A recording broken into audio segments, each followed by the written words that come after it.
სულ ცოტა ხნის წინ ვახტანგ გომელაურმა პროკურატურის შენობა დატოვა, სადაც მთავარი საგამოძიებო უწყება საბოტაჟის მცდელობისა და უცხოური ორგანიზაციისთვის მტრულ საქმიანობაში დახმარების მუხლით გამოძიებას ატარებს. სწორედ ამ საქმესთან დაკავშირებით დღეს გამოკითხვაზე ვახტანგ გომელაური იმყოფებოდა.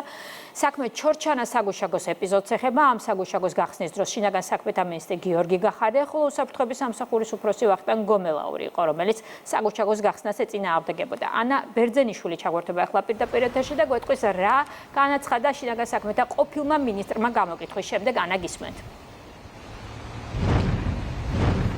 2 საათზე მეთხანს იმყოფებოდა ვახტანგ გომელაური გენერალურ პროკურატურაში. მან გამოსვლის შემდეგ მედიასთან დაადასტურა, რომ მისი გამოკითხვა სწორედ ჩორჩანას ეპიზოდს უკავშირდებოდა. მან თქვა, რომ გიორგი გახარიას გადაწყვეტილების შესახებ მას ინფორმაცია არ ჰქონდა. 2019 წელს ვახტანგ გომელაური სწორედ სახელმწიფო უსაფრთხოების სამსახურს ხელმძღვანელობდა. მან ასევე აღნიშნა, რომ ამ გადაწყვეტილების შესახებ ინფორმაციას არ ფლობდა არც მაშინდელი პრემიერ-მინისტრი და მათ ეს გადაწყვეტილება მას შემდეგ გაიგეს, რაც ჩორჩანაში უშუალოდ საგუშაგოს მშენებლობა იყო დაწყებული. მან აღნიშნა, რომ ის გადამეტებული საფრთხის გამო იყო აღნიშნული საგუშაგოს მშენებლობის წინააღმდეგი, რომელიც ოკუპანტი ქვეყნისგან მომდინარეობდა.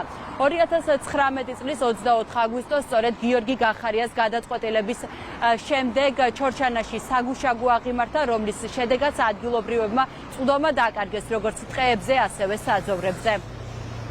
მე გიდასურვებ, რომ შეთანხმება არ ყოფილა, პირასთან ჩვენ შეთანხმებული არ გქონდა არანაირი გავიგეთ პოსტს გახდომ საგუშაგოს ჩორჩანა საგუშაგოს ასე ვთქვათ დადგმაზე. ყოფილა რამდენიმე შემთხვევა, სადაც ყოფილა იგივე, რომ დათანხმება, რომ კი ბატონო გააკეთეთ, ჩვენ პრობლემა არ გვაქვს. რა თქმა უნდა, პრემიერ-მინისტრს აქვს კუშო ჩაგეყენებინა უსაფრთხოების სამსახური, ჩვენ მე ვაყენებთ უკვე ევროკავშირის მისიას საქმის ყურში და ეს ხდებოდა ყველაფერი. თუმცა გაძლიერება ამა თუ იმ მიმართულებით. ჩვენ ინფორმაცია არ ქონდა, გავიგეთ, პოსტფაქტუმ გავიგეთ, უკვე დაიწყოს გზის რაღაც დამუშავება და ეს დღეს ხო გააკეთეს საგუშაგო, ხო? გზის გაყვანა, რაღაც მოსწორება.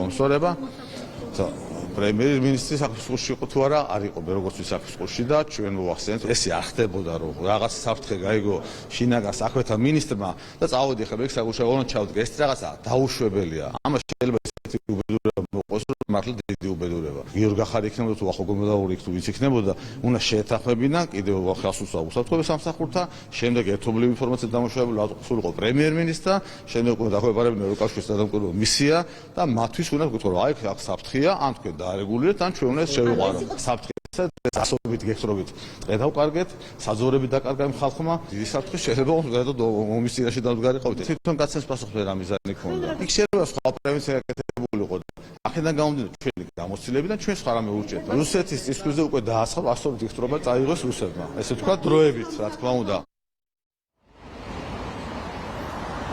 საქართველოს პროკურატურაში გამოძიება მიმდინარეობს საბოტაჟის დამამძიმებელ გარემოებაში საბოტაჟის მცდელობის უცხოეთის კონტროლს დაქვემდებარებული ორგანიზაციისთვის მტრულ საქმიანობაში დახმარების სწორედ ამ გამოძიების ფარგლებში არის ეპიზოდი 2019 წლის 24 აგვისტოს ჩორჩანას ეპიზოდზე და სწორედ ამ გამოძიების ფარგლებში დღეს გენერალურ პროკურატურაში ვახტანგ გომელაური გამოიკითხა.